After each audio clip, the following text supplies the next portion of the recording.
Mariana, ela é engenheira civil formada pela Universidade Católica de Pernambuco e faz mestrado, é mestrando em mecânica dos solos e engenharia geotécnica pela Faculdade de Engenharia da Universidade do Porto, ou seja, temos aí uma mestrando internacional, falando um pouquinho sobre essa estaca.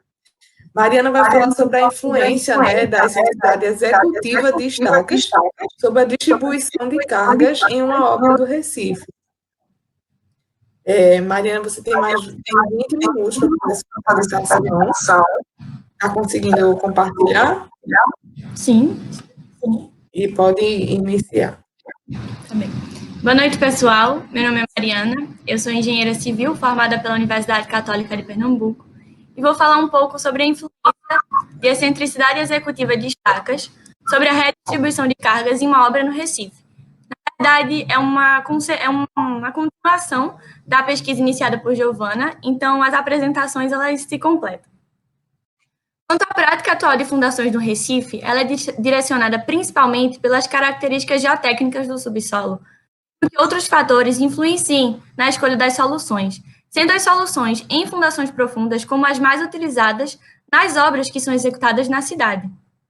Até a última década, as estacas metálicas elas eram utilizadas como soluções alternativas. Isso fez com que levasse um certo tempo para que fossem desenvolvidos perfis que tornassem possível a utilização dessas estacas metálicas como elemento de fundação. Atualmente, é possível sim encontrar no mercado diversos perfis com diferentes dimensões, que torna possível o trabalho de fundações com soluções metálicas de seção variável decrescente com a profundidade. E face às diversas características executivas dos diversos tipos de fundações, as excentricidades elas são inevitáveis. Elas são consideradas anomalias, mas é uma situação comum, que quando acontece, gera um efeito de redistribuição de carga solicitante em toda a estrutura.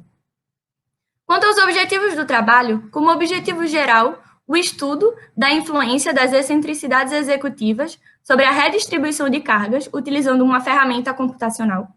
Como objetivos específicos, a utilização de uma ferramenta computacional para o estudo, a avaliação da influência das excentricidades sobre a redistribuição de cargas em estacas metálicas de seções variáveis, além da avaliação da influência da ordem de grandeza do carregamento associado ao problema de excentricidade sobre a redistribuição de carga nas estacas, além do cálculo e da análise da nova redistribuição de cargas após valores reais de excentricidades executivas. As estacas metálicas de seções variáveis é um conceito intitulado pelo corpo técnico da Gerdau Minas. É considerado como algo novo, visto que até 2006 as estacas metálicas eram projetadas apenas em seções constantes. Mas hoje em dia não é necessário que uma estaca metálica tenha sua seção constante ao longo de todo o seu comprimento, visto que a carga que deve ser resistida pela estaca, ela varia de acordo com a profundidade, desde o seu valor máximo no topo da estaca até o seu valor mínimo na ponta da estaca. As duas imagens aqui presentes mostram a representação de fundações em estacas de seções variáveis que foram utilizadas em obras na região metropolitana do Recife. Como Giovana comentou, a primeira no Cais de Santa Rita, a segunda na Avenida Boa Viagem, e são perfis que se assemelham ao perfil da obra em estudo. Bem, excentricidade em um bloco de coroamento nada mais é que a descentralização do seu sítio programado em projeto. E essa descentralização pode acontecer simplesmente pelo fato de que a estaca, ao ser cravada no solo, vai ocupar um lugar que pertencia ao solo. Então, o solo vai se movimentar horizontalmente e, consequentemente, pode provocar o deslocamento da estaca, ou simplesmente por um erro de execução em que uma estaca ela pode ser cravada numa posição diferente do que havia sido programado em projeto. Esta primeira imagem representa uma estaca sem excentricidade. A segunda já mostra a presença de um esforço de flexão que foi causado pela excentricidade na estaca. E para um conjunto de estacas, a NBR 6122, ela determina que são aceitáveis, sem a necessidade de correção, excentricidades de até 10% do diâmetro da estaca. Caso esses valores de excentricidade se apresentem de forma superior ao valor permitido, é necessário uma verificação de cargas, sendo aceitos sem necessidade de correções, acréscimos de até 15% sobre o valor da carga admissível. Caso esse acréscimo seja superior ao recomendado, é necessário uma verificação estrutural para saber se aquele dimensionamento ele é suficiente para absorver toda a solicitação. Caso isso não aconteça, aí sim é necessário uma medida de reforço estrutural.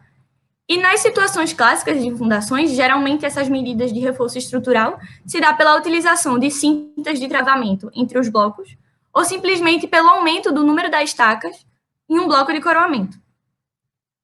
A tabela mostra a compilação de dados referentes a análises de excentricidades executivas que foram feitas em diferentes obras na cidade do Recife e mostra diferentes tipos de estacas, com um banco de dados de 2.572 estacas, onde foi encontrado um valor médio de excentricidade que variou de 6 centímetros a 9,97, com um valor máximo de excentricidade que variou de 26,82 centímetros a 126,92 centímetros. Bom, como método é um estudo de uma obra em fundações profundas, executada em estacas metálicas de seção transversal decrescente com a profundidade. É uma estrutura de um edifício residencial, uma estrutura porticada em concreto armado, com 28 lajes, 51 pilares de periferia e 25 pilares de lâmina, os quais serão estudados mais à frente. Foram executadas 6 sondagens do tipo SPT e, como Giovana mencionou, apenas 5 de fato foram utilizadas. A tabela ela mostra algumas informações referentes às estacas, ao tipo de estaca utilizado, à seção transversal, à carga admissível e à carga da ponta, as quais foram determinadas a partir de uma análise de capacidade de carga. E a partir da carga admissível foram determinadas o número de estacas em cada pilar. Das 100 estacas estudadas, 86 sofreram algum valor de excentricidade, tendo como valor de excentricidade média 6,26 centímetros, um valor máximo de 26,82, um desvio padrão de 5,03 e um coeficiente de variação de 80,3%. Referente à redistribuição das cargas após a execução excêntrica, foi utilizado um programa chamado StackV. E a imagem mostra a visualização inicial deste programa, que é de fácil utilização, em que inicialmente são inseridos dados geométricos e físicos das estacas, referente ao número de estacas, e aqui as coordenadas das estacas, mas após a execução excêntrica. Informações também referente à carga do pilar, sem levar em consideração o peso do bloco, além de uma dimensão de 1,5 m para cada um dos 25 blocos que foram analisados. Então, o programa, ele calcula e fornece o resultado da redistribuição das cargas nas estacas após a execução excêntrica. E esses resultados foram organizados em uma planilha do Excel, em que foi possível obter a média e o desvio padrão para cada um dos blocos, tanto para as cargas de projeto como para as cargas as-built. E com esses resultados da nova redistribuição de cargas após a execução excêntrica, situações foram analisadas, onde os valores das cargas atuantes, ou seja, as cargas as-built, ou seja, as cargas após a execução excêntrica, elas foram comparadas com as cargas de projeto, onde 39% das estacas foram sobrecarregadas além da carga de projeto. E essa situação foi analisada em uma situação de extremos, com o máximo e o mínimo para o tipo de estaca A e o tipo de estaca B, onde, para o bloco 16, em sua estaca 2, foi obtido um acréscimo de 41% da carga de projeto. Consequentemente, no bloco 16, na estaca 3, houve um decréscimo de 22%. Os valores das cargas as-built também foram comparadas com as cargas de trabalho, ou seja, a carga admissível, onde 7% das estacas foram sobrecarregadas além da carga admissível. E essa situação também foi analisada em máximos e mínimos, em estacas do tipo A e do tipo B, onde, mais uma vez, o bloco 16, a estaca 2, apresentou um acréscimo de 38% da carga admissível, consequentemente, na estaca 3, um decréscimo de 23%. O cenário inicial da obra, em conjunto com a distribuição de cargas inicial, foram analisados, obtendo assim as isocurvas das cargas de projeto. E é possível perceber que existe uma distribuição uniforme dessas cargas. Há cargas elevadas nas extremidades, só que o cenário de as-built após a execução também foi analisado diante da nova redistribuição de cargas, onde foi possível obter as isocurvas das cargas as-built E você vê que o cenário é totalmente diferente, ou seja, não tem uma uniformidade nessa distribuição, justo pela execução excêntrica.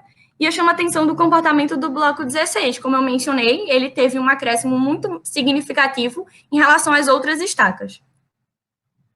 Quanto à distribuição normal das cargas de projeto, é possível perceber um valor da média das cargas de 136,98 tonelada-força, com um desvio padrão de 21,36 tonelada-força. Já a curva de distribuição normal das cargas as-built tem uma média também de 136,98 tonelada-força, mais um desvio padrão de 25,29 tonelada-forças. Comparando essas duas situações, de fato, a média das cargas é a mesma, mas é a mesma porque a carga no pilar é a mesma e a quantidade de estacas por bloco também. Só que é possível perceber um aumento da dispersão na curva as-built, exatamente pela execução excêntrica. Como conclusões, referente à redistribuição das cargas, de fato, as cargas aumentam mais do que diminuem. Algumas estacas foram mais solicitadas do que outras. 39 das 100 estacas apresentaram valores de carga as-built maiores do que as cargas de projeto. 7 das 100 estacas foram mais solicitadas do que é admissível em projeto. Quanto às isocurvas, é nítido que o cenário inicial apresentou uma uniformidade na distribuição dos esforços, e o que difere totalmente do cenário as-built, com uma não uniformidade visual devido à execução excêntrica. Referente à estatística, existe uma perda da uniformidade na distribuição das cargas, a qual é expressa por um aumento da dispersão, e essa é medida pelo aumento do desvio padrão e a consequente abertura da curva as-built. Isso implica em todo um aumento da probabilidade de ruína do sistema. E, de fato, em relação à média, ela se manteve a mesma, porque a carga é a mesma e a quantidade de estacas também. São algumas das referências utilizadas no trabalho. E meu agradecimento a todos vocês pela atenção, ao professor Pedro, ao professor Joaquim, a Giovana pelos conhecimentos compartilhados e ao pessoal do Jateu aqui em casa.